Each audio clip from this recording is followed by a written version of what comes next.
Oui, le dernier rendez-vous de la une des journaux, nous allons l'honorer en compagnie de Landry Salanon, fidèle au poste. Landry Salanon, bonjour. Bonjour Joël Etonji. Alors pour ce numéro, on le boucle avec quelles données?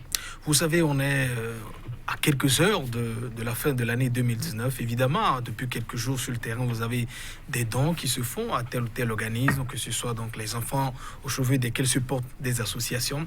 Il y a des quotidiens évidemment qui reviennent donc sur le sujet, qui pensent peut-être à une certaine exploitation, à d'autres fins inavouées par rapport à ces dons qui sont donc faits.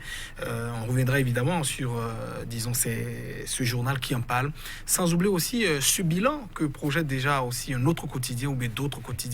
Vous savez, on boucle déjà, et 2019 visiblement a été une année très éprouvante pour le Bénin, en l'occurrence sur le plan politique.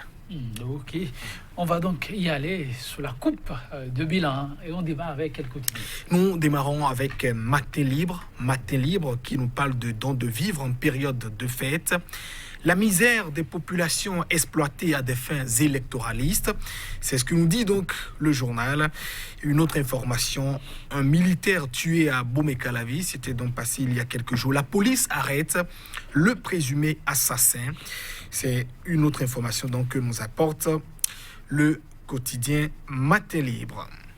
Actu Express de son côté nous parle de ce bilan, nous dit que suite au bilan reluisant de l'année 2019 par le président Patrice Talon, l'opposition attendue pour de véritables débats d'idées, recentrer les échanges autour des questions de développement, des propositions alternatives et hardies pour un Bénin meilleur, pense donc le quotidien. Et pendant ce temps, la presse du jour nous amène donc dans l'univers du numérique, développement de l'Internet haut débit au Bénin, la création d'une école de fibre a été donc enclenchée désormais au Bénin. L'information que nous rapporte donc le quotidien avec l'image, évidemment, de la ministre de l'économie numérique également chargée de la digitalisation à la une du journal. La presse du jour. Dabarou, le quotidien régional, célèbre déjà les femmes, notamment les femmes, justement, au sein desquelles se retrouve également la ministre de l'économie numérique et de la digitalisation, Adam Soulé Oumarou. Évidemment, Dame Prudence Amoussou, qui a été donc froidement abattue, assassinée des suites de ces événements. Jolie, on dit Rekiat Madougou, Claudine Benak-Pontalon, la première dame. Voilà, la première vice-présidente de l'Assemblée nationale, Madame Talata Zimé Chabi, sans oublier également Madame la députée également Baba Moussa de Parakou, Claudine Prudencio aussi, la maire de Natitengu, Chabina Déré, et puis Memounatou Baboni également, qui fut aussi l'ancienne directrice du CNCB. Voilà, autant de personnalités que célèbre donc. On n'a pas oublié la grande Angélique. Voilà, la grande Angélique Kidjo, voilà, qui m'échappait, je vois les on dit, à cette personnalité que célèbre donc le journal Dabarou. Et nous allons donc finir avec 5 minutes qui nous parle de 2019, une année de rude épreuve, nous dit le quotidien, avec les images de 3 présidents du Bénin placardés à la une. Patrice Talon, l'actuel chef d'État, Nicéphore Dieudonné Soglo, l'ancien président de la République, Boni Yahi aussi, ancien président de la République, et Candide Azanaï, qui est donc le président du parti Restaurer l'Espoir. 2019, une année de rude épreuve, nous apprend donc 5 minutes. Joël Yetonji. Merci Landry Salanon. Je vais démarrer là. Vous êtes arrêté. Oui. Année 2019 avec 5 minutes.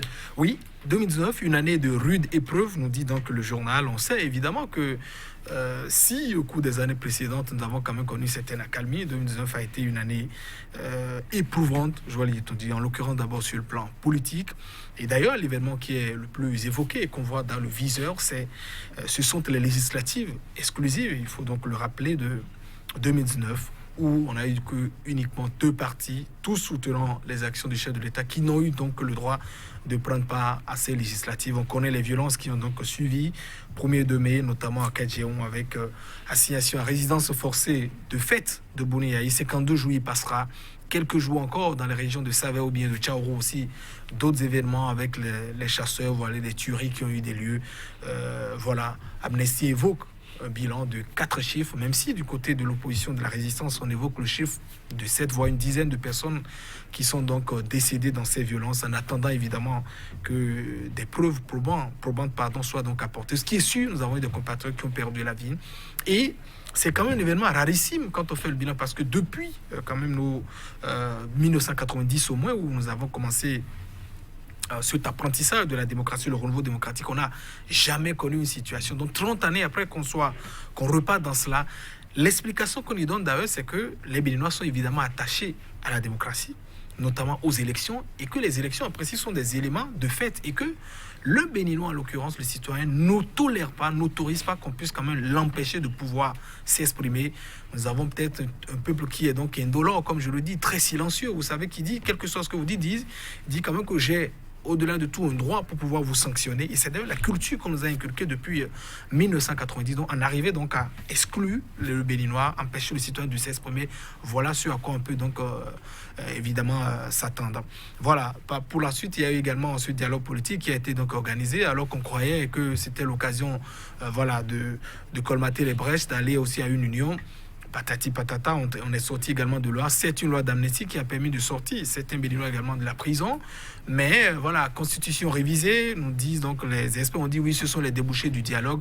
Une fois encore, beaucoup de partis politiques, également des citoyens, n'ont pas été associés. Même le test n'a pas été vu, sauf on l'a appris au moment où les députés révisaient donc la Constitution. Je crois que ce sont des événements très dangereux, tristes, j'allais dire même pour l'histoire de notre pays, qu'une loi fondamentale soit donc révisée dans ces conditions. Le principe de la révision n'a jamais posé problème. C'est le mécanisme et notamment les questions qui doivent faire donc l'objet d'actualité. Voilà, finalement, c'est révisé, on est là. Et qu'est-ce qu'on en tire finalement dans ces genres de situations? Donc, l'exclusion a continué dans ces genres de situations. Et le vœu que je voudrais formuler notamment sur ce plan politique, Joël Yetonji, c'est que, je ne vous le cache pas, pour moi, 2020 notamment, c'est l'occasion de ces communales. C'est quand même encore un virage vraiment délicat pour le Bénin. Parce qu'évidemment, nous allons procéder aux élections communales. Et ce qui est dans le viseur, c'est évidemment 2021, où il faut obtenir à partir de là le parrainage pour présélectionner les candidats. Comment se feront les élections? Est-ce que les gens seront également exclus? Est-ce qu'on assistera encore à ces genres de violence? Nous ne le souhaitons pas, mais je crois que nos gouvernants notamment ont une grande responsabilité de pouvoir gérer avec tact et minutie cette période. Le Bénin ne se résume pas uniquement aux partis qui soutiennent le chef de l'État. Vous avez beaucoup d'autres partis qui sont là. Dès lors que les gens se conforment, remettez-leur leur récépissé. Et d'ailleurs, les recommandations du dialogue politique sont allées aussi dans ce sens. Je voudrais évidemment formuler le vœu que ces communales ne soient donc pas une occasion d'assister encore à ces violences, des tueries. Le Bénin n'en a donc pas besoin. La compétition se fait dans les urnes. Voilà. Si quelqu'un gagne, la personne sera félicitée. Et si vous perdez également, acceptez la défaite dans l'honneur, comme on le dit. Ça a été toujours notre culture démocratique. Je pense évidemment qu'il serait bon que nos dirigeants s'incluent également cette culture que nous avons eue jusqu'à présent. Et je voudrais quand même dire aussi un petit mot, notamment sur le plan social, un peu économique, ce que nous vivons aussi depuis 2016. Observez-le peut-être à partir de 2016, c'est parti peut-être de façon progressive, crescendo. 2016, ce n'était pas évidemment dû. 2017, ça a un peu continué. 2018 et puis 2019, ça s'est accentué. Pourquoi? Parce que vous avez beaucoup d'hommes d'affaires qui sont dans le pays, qui faisaient tourner l'économie, qui payaient également des choses, qui faisaient vivre des gens, qui avaient donc des emplois qu'ils créaient, qui sont sortis du circuit. Comme j'ai l'habitude de le dire, vous avez beaucoup d'anonymes qui sont partis, qui sont exilés, je ne sais d'où, et dont les entreprises donc sont abandonnées. La conséquence, c'est quoi? C'est le licenciement des employés que vous avez. C'est des manques à gagner pour notre économie. Et évidemment, ça doit pouvoir se ressentir sur ces périodes que nous traversons et davantage. Et je constate, curieusement ou malheureusement, que la situation n'est pas rétablie à l'heure où nous parlons. Je vous l'ai dit, c'est pourquoi, en dépit de toute la bonne volonté que j'ai de pouvoir donner, de pouvoir croire, d'être optimiste, je me dis, 2020, visiblement, que ce soit sur le plan social et également, ce serait véritablement éprouvant, une fois encore, pour le Bénin. À moins évidemment, que nos dirigeants quand même prennent la mesure de la situation, fermeture de la frontière depuis quelques jours, et essaient aussi de revenir quand même un peu à la normale et de ramener tous ces opérateurs qui sont donc ailleurs et de venir contribuer à leur pays, parce que nous constatons aussi malheureusement qu'ils sont partis, mais la pierre de rechange n'a donc pas été trouvée, et voilà la situation que nous vivons. Voilà, nous ne sera de trop pour contribuer au développement de notre pays, le Bénin. Vivement, qu'ils essaient d'entendre et d'écouter, parce que ce que nous avons de plus cher, je voyais, c'est ce pays, le Bénin. C'est sûr, Landry Salanon, encore quelques minutes, nous allons parler de ces bons samaritains qui pilulent ça et là, matin libre.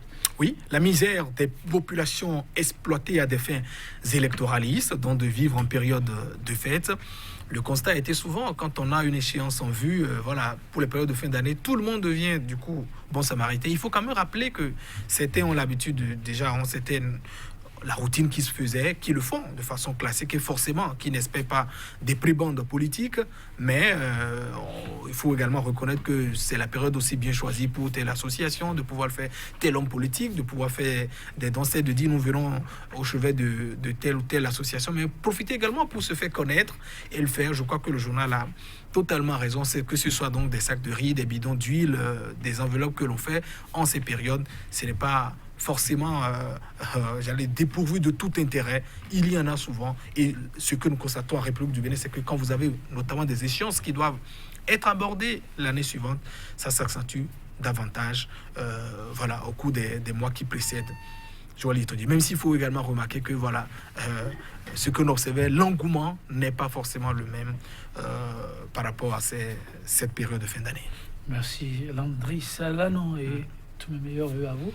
Merci à vous aussi, notamment à nos différents téléspectateurs. Tout à fait.